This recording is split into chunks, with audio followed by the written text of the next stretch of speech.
Le thème de cette matinale, outils mobiles et stratégie d'accompagnement du changement, nous a semblé très légitime, puisque depuis plus de 6 ans maintenant, Viatis Conseil intervient à la fois sur le pilotage de grands projets digitaux, mais également sur des sujets de transformation et d'accompagnement au changement. Il nous a donc paru évident de réunir ces deux expertises pour en faire bénéficier nos clients au travers de cette matinale. L'intérêt pour nos invités, c'est de bénéficier de retours d'expérience contextualisés, de groupes qui ont mis en œuvre des projets similaires à ceux qu'eux-mêmes pourraient vouloir implémenter. Donc, Olivier Perradotto, je travaille au sein d'AXA France Service, qui est l'entité de conseil et services d'AXA France, qui recouvre tous les métiers de l'IT, de la conduite du changement. Je voulais remercier Viatis de me donner l'opportunité de venir présenter ce projet aujourd'hui. Et donc moi je vais avoir le plaisir de vous parler un peu du projet Innov que nous réalisons aujourd'hui au sein d'AXA France. Le projet Innov, il s'agit de doter notre réseau commercial salarié des commerciaux nomades, le réseau AXA Épargne et Protection qui représente environ 3500 personnes, d'un nouveau CRM en cloud, mais également d'applications mobiles, d'avant-vente et de vente, pour permettre une démarche commerciale et des entretiens en clientèle 100% dématérialisés. Morgan Baucher, je fais partie du groupe GEFCO. Et aujourd'hui, j'ai le plaisir de pouvoir vous présenter un projet qui s'appelle le superviseur de chargement, avec comme assistance le produit de l'iPad.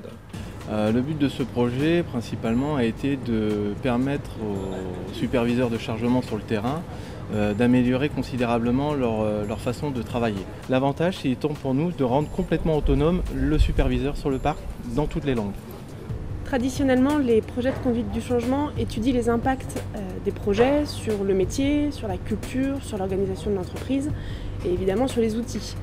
Au-delà de ces 4 dimensions, pour les projets mobiles, il semble incontournable d'également prendre en compte les dimensions personnelles et privées de l'utilisation des outils qui sont mis à disposition des collaborateurs. La conduite du changement sur ce type de projet est fondamentale. Nous avons eu différentes approches. D'abord une approche test and learn, afin de vérifier sur le terrain que ce que nous avions imaginé était viable et répondait aux objectifs. Nous avons également mis en place tout un dispositif de conduite du changement en cascade, au plus près des commerciaux pour favoriser l'appropriation et l'accélérer. Et puis des formations dispensées et centrées sur les outils tout au long des différentes livraisons de nouveautés sur la tablette. Donc le projet a été très bien accueilli, aussi bien par les collaborateurs que par les clients.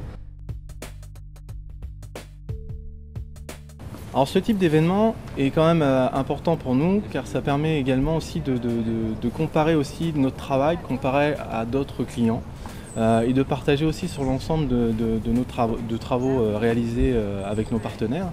Et il ne faut pas hésiter à montrer qu'on est fier de notre réussite. J'étais ravie aujourd'hui de pouvoir partager nos expériences en conduite du changement, notamment sur les projets de mise en place d'outils mobiles, parce que au-delà d'être une tendance, c'est un vrai sujet pour les entreprises.